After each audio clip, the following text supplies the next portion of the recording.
Hi everyone, thanks again for tuning in to Susan's Workshop here on YouTube. Hope you're having a great day. So today we're going to be talking about Entwined by A.J. Rosen. It's a Wattpad books production.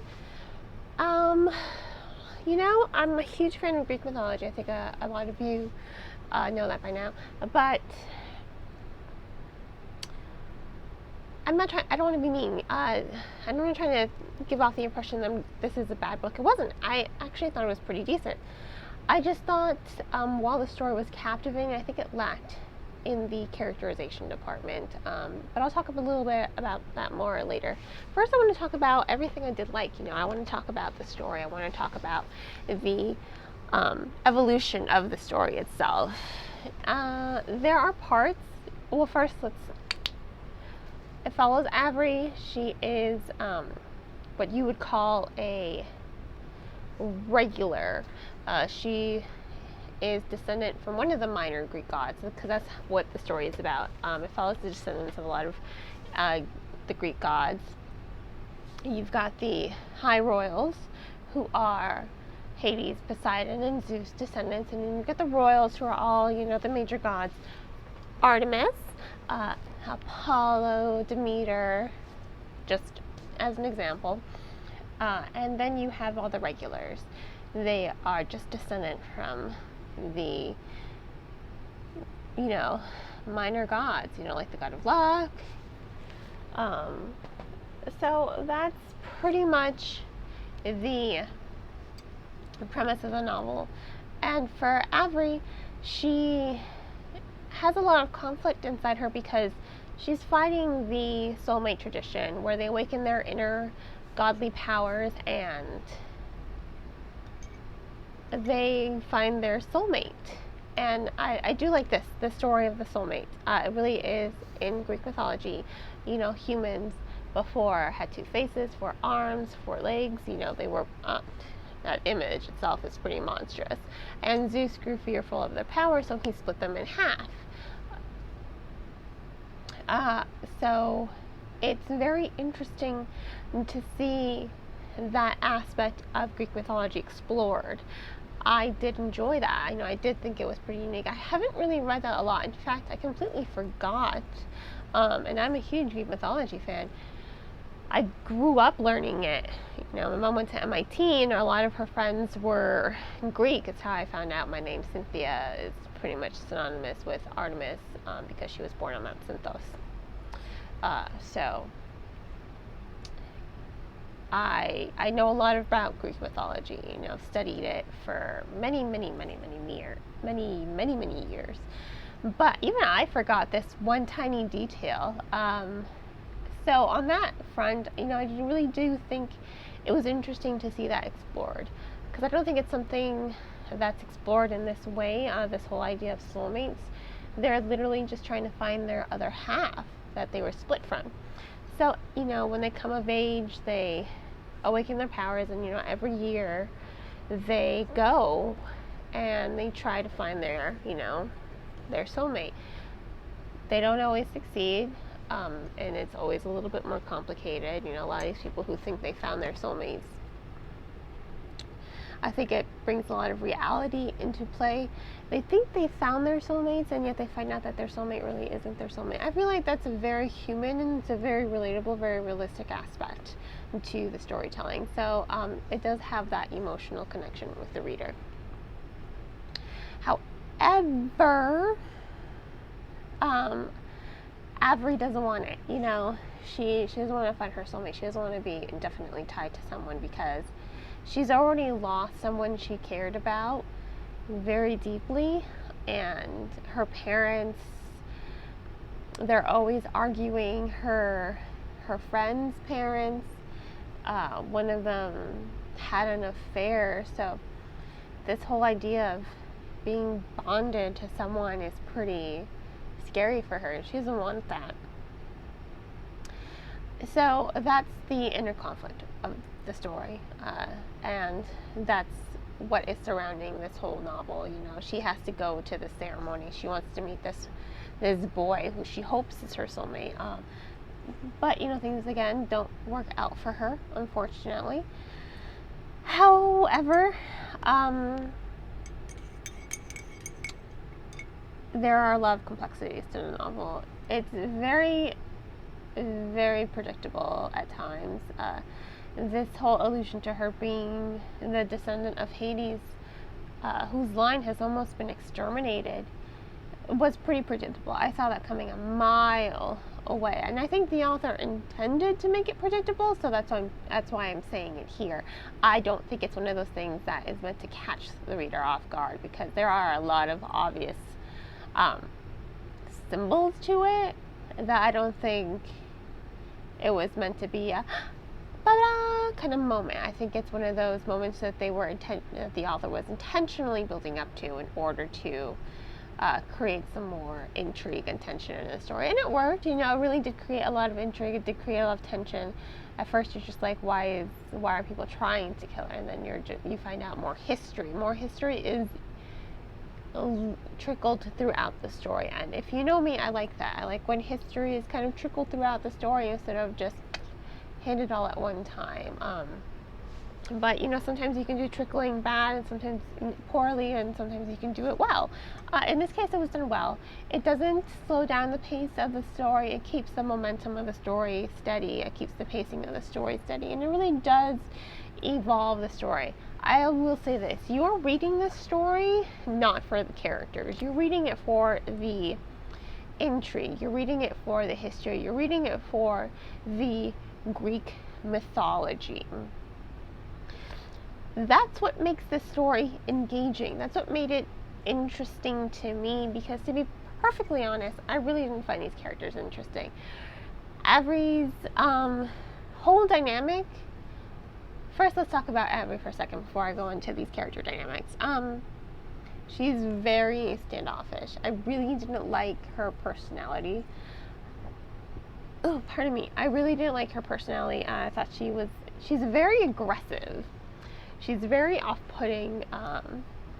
It seems like she's got this huge chip on her shoulder, and it's a little off-putting for me. I really didn't like her as a character. I wasn't able to connect to her or relate to her. Then you have her best friend. I forgot her best friend's name. And her best friend is a descendant of Poseidon, so she's one of the High Royals. I do like the fact, this is where it kind of gets conflicting. I do like the fact that her friend doesn't put a lot of stock in social standing. In fact, she kind of thinks it's ridiculous. And I do like how she balances out Avery's aggressive nature. They do make a good dynamic. However, her friend is pretty much there just to be that best friend. She kind of fits into that cliche best friend trope. They're just there just to balance out the main character, because otherwise she's not very memorable. I don't even remember her name. I can't remember how she looks. I just remember her last name, Ambrosia. That's it. And that's only because there are so many Ambrosias in the story that it's so repetitive. She's just there to be the parallel of her. And I wasn't able to connect to her at all. Like I said, I don't even remember her name. She's not memorable as a character. She's just that classic best friend. That's it. She's a side character, and that's all she is meant to be. And then you have her dynamic with her parents. Her parents are really they're those neglectful kind of parents. They take care of their daughter great. It's not like they're abusive. They just care more about social class and social standing than they do for their daughter. And it doesn't fit, because they come off for more than half of the book being these two characters who really couldn't care less about their daughter, it seems. And then all of a sudden they just want to be those doting parents who say that they loved her all this time, and it didn't fit. It felt like such a weird turn of events for her. You would have thought, given the events of the story, that they would have been kinder. They would have been more aware and more observant and more just there as parents instead of these unattached individuals who just kind of treat her like an accessory almost. That is what is not really relatable about their dynamic. It just doesn't flow properly. It's not fluid. It's very jarring. It takes a weird turn of events, and then you're kind of just like, what? Since when do they give a damn about her? Oh, this is why they care about her. But then you're like, in the back of your head, at least in the back of my head, I was just like, okay, well, given how they treat everyone else, and given this new knowledge that has come to pass, well, why wouldn't they have just treated her like a proper daughter to begin with? You know what I mean? It just didn't fit. It was ill-fitting, to, say the least. Now, this is a romance novel. It's a young adult fantasy romance. I don't read a lot. I read young adult novels with romance, obviously, but I don't gravitate strictly to romance novels. It's not really my thing. That being said, there is this classic love triangle trope that runs the risk of being off-putting. It runs the risk of being cliche. So I will say this for Rosen. Yes, most of the character dynamics just fail. I don't really find them believable. I don't really find these characters relatable. However, that being said, she does devote a lot of time to developing this love triangle. She does start off these characters as friends, first and foremost. And that is what I liked about it. Because the whole love triangle trope, it can be really, it's cliche. So it can be really off-putting. And I know for a lot of readers out there, the love triangle trope is just kind of like, meh, overplayed, overdone, blah, blah. I completely understand that. I completely see that. And I'm one of those readers, who would like to not see a love triangle all the time. I will say this. I do think young adult fiction is kind of stepping away from this whole love triangle trope a lot. I think that they are trying to focus more on developing the characters. And that's why I didn't mind it so much in this novel, because Rosen is really working hard to developing the dynamics between these three characters. And this is the one thing I think, character-wise, that Rosen does well, because you get to see that build between the characters. With the love triangle, you get to see the development. You get to see the bad boy and the model citizen. I didn't want to say good boy because I think that was just going to sound weird. But they are cousins, and I think they both reflect something in Avery. They both kind of bring out different sides of her, but in a good way. And she brings out the best in both of them, because one of them has had their heart broken completely, the bad boy. He, like I said, he thought he already had his soulmate, only to discover his soulmate, the girl he thought he was going to spend the rest of his life with, was not his soulmate, and left him and married someone else, and was already pregnant with his kid, So that's kind of broken him a lot. It has left him brokenhearted and very disillusioned with this whole idea of love. So that is the perfect opposite of the other boy. I do think that they do bring something to the table.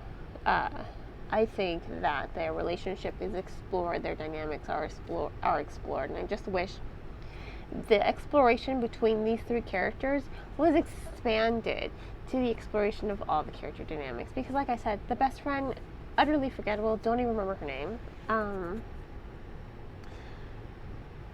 Avery herself, I don't really feel like she grows a lot throughout the story. She kind of remains the same aggressive personality that she begins with, and I didn't really find that appealing. I think Avery is at her best when she is with one of these two male characters. Now that might be a little off-putting for some of you readers, but I do think it was well done. I think it was executed pretty decently. But like I said, you're not really reading the story for the characters. You are reading it more for the intrigue. You're reading it more for the Greek mythology, for the storytelling, because the storytelling is pretty solid. It's just lacking in characterization and for most of those character dynamics. So this was Entwined. I'm going to go ahead and give it 3 stars. You can go ahead and purchase the book on bookshop.org. I will have a link in the description below. If you're kind of iffy on if you want to read it or not, I recommend checking it out from your local library, because libraries are a great resource for the community and definitely deserve our support. And I hope you will support me by liking this. Sorry, I was looking for my remote. I always put it somewhere. I hope you will support me by liking this video and subscribing to my channel. I hope you all have a great rest of your day, and as always, happy reading.